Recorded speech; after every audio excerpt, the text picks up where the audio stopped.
bitches. Yeah, so let's go through and talk about my most anticipated films for 2019.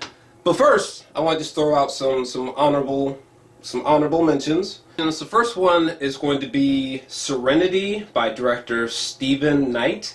This is starring Matthew McConaughey and Anna Hathaway. I am so confused by this movie.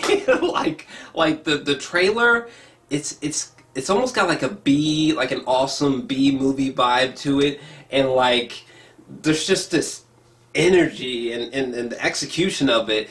It just has this like fever dream aspect to it, and it's like what the fuck? Is this just some simple story? Is this a story about aliens? Is this like a supernatural story? What the fuck is going on with this movie? If anything drops directed by Shane Carruth, I'm there, day one. The Irishman by Martin Scorsese, I think that's going to be debuting on Netflix. It's Martin Scorsese, okay? The Lego Movie 2, I gave the first Lego Movie a 10 out of 10. It's one of my favorite animated films of all time, so I can't wait for the sequel. John Wick 3, Once Upon a Time in Hollywood from Quentin Tarantino. It's Tarantino's next film, okay? Also, I'm going to throw in Godzilla, King of the Monsters, and Toy Story 4 for obvious reasons. Number 10, for my most anticipated films for next year. At number 10, we have Astra, some shit.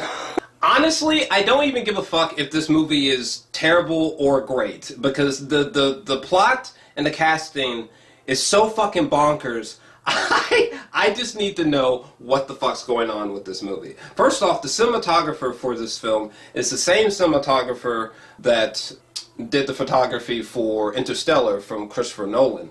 And also, the plot of this movie is a man journeys across a lawless solar system to find his missing father, a renegade scientist who poses a threat to humanity. And I read somewhere that he's actually going to be stopping by Neptune. Also, the film stars Brad Pitt, Tommy Lee Jones, and Donald Sutherland. And also Ruth Negga is in there, along with Jamie Kennedy. What the fuck is going on with this movie? At number 9, we're gonna go with Under the Silver Lake, directed by David Robert Mitchell, starring Andrew Garfield. From what I could tell, I've seen the trailer like 100 times, and then the goddamn movie got delayed. Ain't that some shit? This movie was supposed to come out summer 2018, and that just totally didn't happen, unfortunately. Because I can't wait to see this film. The director who made this film, he's the same person who directed It Follows, which is like one of my favorite movies in recent memory. I love that film, great horror film. And to think that not only this is his next film, but like the film has something to do with Andrew Garfield. He meets this girl, he kind of falls for her, she goes missing suddenly. He tries to figure out where she went, why she went missing, and then basically the film appears to dissolve into a really crazy acid trip. It looks completely off the rails, and I need it. So at number 8, we are going to go with Gemini Man from Ang Lee. First off, the fact that this is Ang Lee's next film, that in itself has my attention, okay? Crouching Tiger, Hidden Dragon, Brokeback Mountain, what was that one movie? Lust, I think it was, something like that. He's made so many movies that are just fascinating, or like Life of Pi, and you're just like, whoa! A truly astonishing filmmaker. And this movie is a action, drama, sci-fi, adventure film. Alright, fam.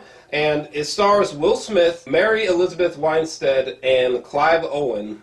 And the plot is about an over-the-hill hitman faces off against a younger clone of himself. And I know that there's been some interesting articles because Ang Lee is going to be using de-aging CGI in this film. To make Will Smith's younger self. This movie sounds completely fucking bonkers, fam. Completely fucking bonkers. Like, what? Well, at number 7, I'm gonna go with Parasite. I believe he's from South Korea, and let me tell you something. Just a masterclass filmmaker. Movies like The Host, Snowpiercer, Okja, Memories of Murder. This guy is just an incredible craftsman when it comes to filmmaking.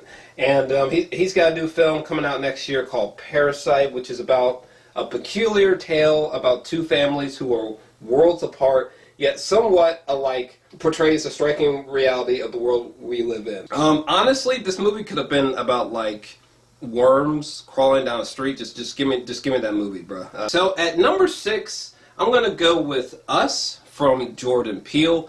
The first official trailer just dropped yesterday, and yeah, I've already seen the trailer probably like 20 times or something like that. I loved Get Out. Not as much as most people. I gave Get Out like an 8 out of 10, but I did love the film. But this seems like just a whole new level. At number 5, we're going to go with It Chapter 2. I fell in love with the movie It. I think it's just a spectacular horror film. And I think that if they play their cards right, this should be top 2 or maybe the number 1 horror film to see next year. Number 4, I have to go with Prisoners of the Ghostland from this director. And I'm putting it like that because I am not familiar with this director's work, if I'm just being completely honest with you. By the time this film comes out, I will have seen all of his films. Trust me. This is a trailer from one of his films, okay? So I'm just going to show you a snippet. And just stick with me now, because there's a reason why I'm doing this. Just stick with me. But I'm going to show you footage from a trailer to one of this director's films. You ready? Here we go.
Okay, now, yeah.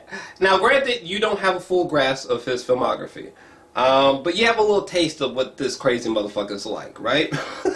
Now, with that in mind, this director, not only is this movie going to be his first English-speaking film, I believe, but listen to this. This was said by Nicolas Cage himself.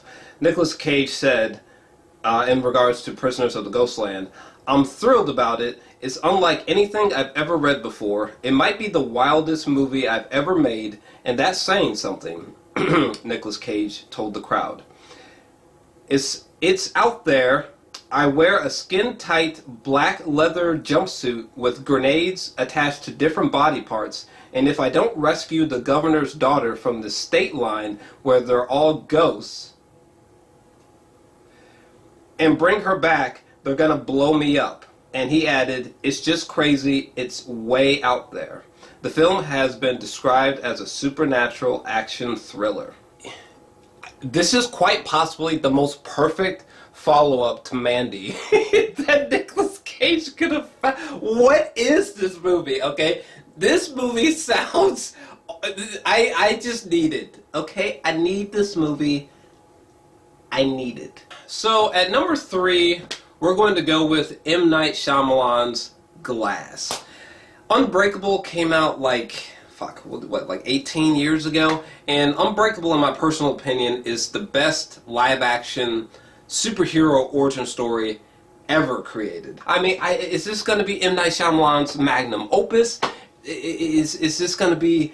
Is this going to cap and create, you know, one of the best new superhero trilogies of all time. Is this going to go down as one of the greatest film trilogies of all time? I don't know, but I am just ecstatic to see Glass. At number 2, we gotta go with J.J. Abrams' Star Wars Episode 9. At the current time, Episode 9 does not have an official title. And look, I love J.J. Abrams. Yeah, I am just over the moon. I'm beyond excited. I can't wait anymore. Just, the fact that we're going to see the conclusion of the Skywalker family, like, we're just going to close those narratives, bruh. At number 1, I gotta go with the Russo brothers' Avengers Endgame, aka Avengers 4. This might be the first movie that, like, it's almost become physically painful waiting for this movie. That's how bad I want to see this movie, okay? I literally saw Infinity War, I think, like 9 or 8 times in theaters. Like, so to say that I am excited is a little bit of an understatement. Hey, what about you? What are your most anticipated films for next year? Let me know your thoughts.